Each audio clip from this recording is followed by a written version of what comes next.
नमस्कार, मैं हूं दुर्गेश शर्मा और आप देख रहे हैं स्वदेश 24x7 न्यूज चैनल। चलिए शुरुआत करते हैं आज के बुलेटिन की और नजर डालेंगे कुछ खास खबरों पर। चलिए रुक कर लेते हैं दुर्ग की खबर की ओर, जहां दुर्ग शहर के लिए गर्व की बात है कि आरोग्यम सुपर स्पेशलिटी हॉस्पिटल ने चिकित्सा क्षेत्र में एक और बड़ी उपलब्धि हासिल की है। अस्पताल में तीसरी बार सफल किडनी ट्रांसप्लांट कर एक मरीज को नया जीवन दिया गया। आपको बता दें कि सफलता ने यह साबित कर दिया कि अब दुर्ग में भी जटिल किडनी रोगों का आधुनिक और विशेषज्ञ इलाज संभव हो गया है। जानकारी के मुताबिक बालोद जिले के 37 वर्षीय उमेश साहू पिछले 1 वर्ष से गंभीर किडनी बीमारी से जूझ रहे थे और डायलिसिस पर निर्भर थे।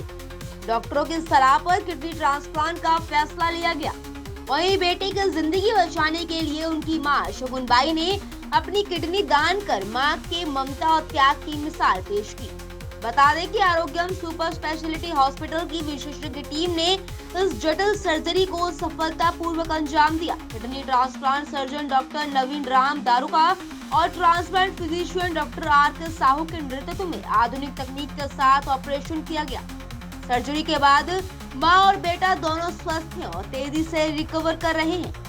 अस्पताल प्रबंधन के अनुसार पिछले 1.5 साल में यह तीसरा सफल किडनी ट्रांसप्लांट है, जिससे अब दुर्ग और आसपास के मरीजों को इलाज के लिए बड़े शहरों का रुख नहीं करना पड़ेगा। अस्पताल का तीसरा सफल किडनी ट्रांसप्लांट है और पूरी टीम ने बहुत सावधानी और आधुनिक तकनीक के साथ यह सर्जरी की है। मरीज और डोनर दोनों स्वस्थ हैं और तेजी से रिकवर कर रहे हैं। मरीज लंबे समय से डायलिसिस पर था और समय पर ट्रांसप्लांट होने से अब उसकी जिंदगी सामान्य हो सकेगी। दुर्ग में ऐसी सुविधाएं उपलब्ध होना क्षेत्र के मरीजों के लिए बहुत राहत की बात है। इस खास खबर के लिए दुर्ग से संवाददाता दीपमाला सिन्हा की खास रिपोर्ट। ऐसे पेशेंट आते हैं जिनका किडनी परमानेंट डैमेज है, तो ऐसे कंडीशन में हमारे पास 2 ऑप्शन रहते हैं, या तो वो डायलिसिस पे जाएं या तो ट्रांसप्लांट के लिए। जनरली ये देखा गया है कि जो डायलिसिस होता है वो गवर्नमेंट के द्वारा आजकल फ्री सुविधा तो मिलती है, लेकिन उसके साथ में और भी प्रॉब्लम्स होते हैं। जैसे पेशेंट को बहुत दूर से आना पड़ता है, वो जिस दिन डायलिसिस होता है उस दिन वो काम नहीं कर पाता है। तो ये सब अगर तुलना किया जाए तो ओवर लॉन्ग टर्म या इवन बोल सकते हैं 2 साल में जो पेशेंट की डायलिसिस में जो खर्चा हो जाता है वो लगभग ट्रांसप्लांट के बराबर ही है। तो ऐसा हम लॉन्ग टर्म में देखिए तो ट्रांसप्लांट सस्ता है और क्वालिटी ऑफ लाइफ और पेशेंट की क्वांटिटी ऑफ लाइफ दोनों ही ट्रांसप्लांट से बढ़ जाती है। इवन ट्रांसप्लांट के बाद पेशेंट जो है अपने जो डेली एक्टिविटीज़ है या फिर अपने काम जो है वो सब कुछ कर सकता है और अपना पुराना लाइफ फिर से लेके आ सकता है। ठीक है, हमारे पास आज हमारे यहाँ किडनी ट्रांसप्लांट जो है 27 फरवरी को हुआ, जो कि विदिन 7 डेज जो है उसका जो किडनी का जो काम करने की क्षमता है वो अब 100% हो गई है और जो है उनका जो क्रेटनिन है वो अब नॉर्मल 1 आ गया है, जो कि उनका आज से 3 साल पहले जब दोनों किडनी जब ठीक थी उस लेवल पे आ गया है। इसका बोलने का मतलब ये है कि उनको 1 किडनी जैसे मिली, उनकी शरीर की जितनी काम करने की क्षमता थी 2 किडनी में, वो लगभग उसके बराबर काम करने लगी है। सिमिलरली जो जिन्होंने किडनी डोनेट किया है उनका भी क्रेटनिन जो है वो 1 के आसपास ही है, यानी उनके लिए भी 1 किडनी पर्याप्त है। तो मैं आप लोग के माध्यम से बोलना चाहूँगा कि अगर कोई किडनी ट्रांसप्लांट होता है तो उसे 1 किडनी ही मिलती है, लेकिन किडनी की काम करने की क्षमता समय के साथ में बढ़ जाती है और उसके शरीर के लिए पर्याप्त होती है। ऐसा नहीं है, गवर्नमेंट के द्वारा आयुष्मान की सुविधा जो है किडनी पेशेंट्स को बिल्कुल मिल रही है। उन्हें डायलिसिस जो है हमारे यहाँ जो डेली 70 से 80 पेशेंट का डायलिसिस आयुष्मान के ही थ्रू हो रहा है और गवर्नमेंट उसके लिए पूरा कर रही है। हाँ, लेकिन मैं आपके थ्रू जो ये बोलना चाहूँगा कि जो हमारा जो ट्रांसप्लांट की जो सुविधा है, ट्रांसप्लांट के लिए जो हमारे अनुमानित जो लागत है वो एक्चुअल में ट्रांसप्लांट के लिए जो ज़रूरत है उससे काफ़ी कम है, तो बाकी राज्यों की तुलना में। इवन आप देख सकते हैं उड़ीसा में इसी का जो दाम है, इसी का जो लागत है वो 3 गुना दिया जाता है छत्तीसगढ़ की तुलना में। तो अगर गवर्नमेंट हो सके इनको फिर से विचार करना चाहिए और उसको अप्रूवल देना चाहिए। आपका परिचय?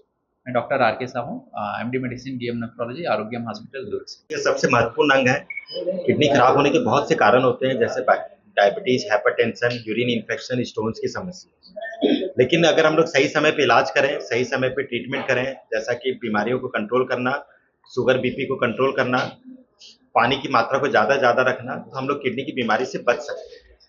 अगर किडनी खराब हो गई तो हम लोगों को डरना नहीं है। आजकल बहुत सारे तरीके हैं, स्पेशली अगर सबसे पहले तो हमें इमीडिएटली डायलिसिस पे जाना चाहिए। कि लोगों के दिमाग में भ्रांतियाँ होती है कि अगर एक बार पेशेंट डायलिसिस पे चला गया तो उसे जीवन भर डायलिसिस पे रहना पड़ेगा, ऐसा नहीं है। वो डिपेंड करता है कि किडनी किस स्टेज में है। और अगर एक बार पेशेंट को अगर किडनी पूरी तरह से खराब होती है तो ट्रांसप्लांट बहुत अच्छा माध्यम है, और ट्रांसप्लांट के माध्यम से हम फिर से अपने पेशेंट को नई लाइफ दे सकते हैं। बस उसे ट्रांसप्लांट के बाद अपने अपनी दवाइयों का रेगुलर सेवन करना है, और शुगर बीपी ऐसी कोई ऐसी बीमारी है उसको उसका ध्यान रखना है, और पानी की क्वांटिटी को अपने शरीर में ज़्यादा रखना है। उससे ज़्यादा से ज़्यादातर बीमारियां किडनी की ज़्यादा बीमारियों का हम निदान पा सकते हैं। सर, वर्ल्ड किडनी डे है आज, इसमें लोगों से क्या अपील करना चाहेंगे आप? मैं वर्ल्ड किडनी डे पे लोगों से अपील करना चाहूँगा, किडनी की बीमारी को कभी भी हल्के में ना लें। बहुत बेसिक टेस्ट होते हैं जिसे हम ब्लड में सीरम यूरिया क्रेटिनिन बोलते हैं, उसे करा के आप किडनी की बीमारी के बारे में पता कर सकते हैं।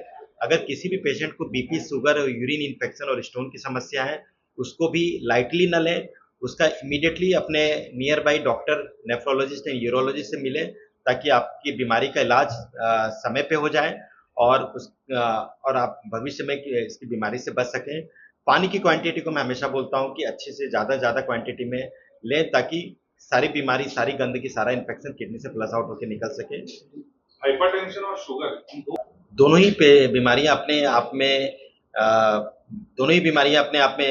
किडनी फेल्योर के कारण होते हैं, और डायबिटीज के कारण हाइपरटेंशन होता है, और डायबिटीज भी सच ही किडनी डैमेज करती है, और सेम चीज हाइपरटेंशन भी बहुत खतरनाक होता है। और दोनों के केस में किडनी बहुत बार हमें पता भी नहीं चलता, और 90% से ज़्यादा किडनी डैमेज हो जाते हैं। इसलिए हम लोगों को दोनों ही बीमारी को गंभीरता में नहीं लेना चाहिए, और ये नहीं सोचना चाहिए कि हमें कोई सिम्टम नहीं आया तो हम दवाई क्यों खाएं। जो ज़्यादातर मरीज ये सोच के दवाई नहीं लेते हैं कि हमें सिम्टम्स नहीं है तो हमें दवाई अभी नहीं लेना चाहिए, क्योंकि 90% तक जब तक किडनी डैमेज नहीं हो जाती तब तक पेशेंटों को सिम्टम्स नहीं आते। मेरे यंगर पहला ब्रदर है, उनको उमेश कुमार साहू नाम है, 37 ईयर के हैं।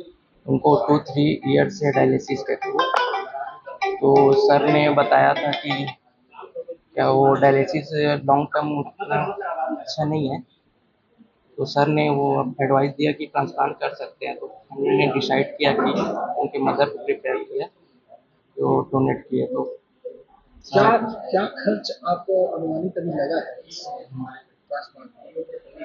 तो उसमें गवर्नमेंट से कुछ था और दोनों का आयुष्मान था और लगा है कुछ। पेशेंट और डोनर जो थे, हाँ। कैसी स्थिति है, कैसा है?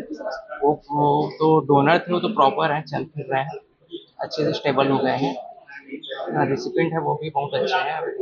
क्या कभी जानकारी आपको ऐसी लगी कि ट्रांसप्लांट होने के रिस्क ज़्यादा रहता है, लेकिन इस बार जो हुआ आसानी से हुआ है, ऐसा कुछ महसूस करते हैं?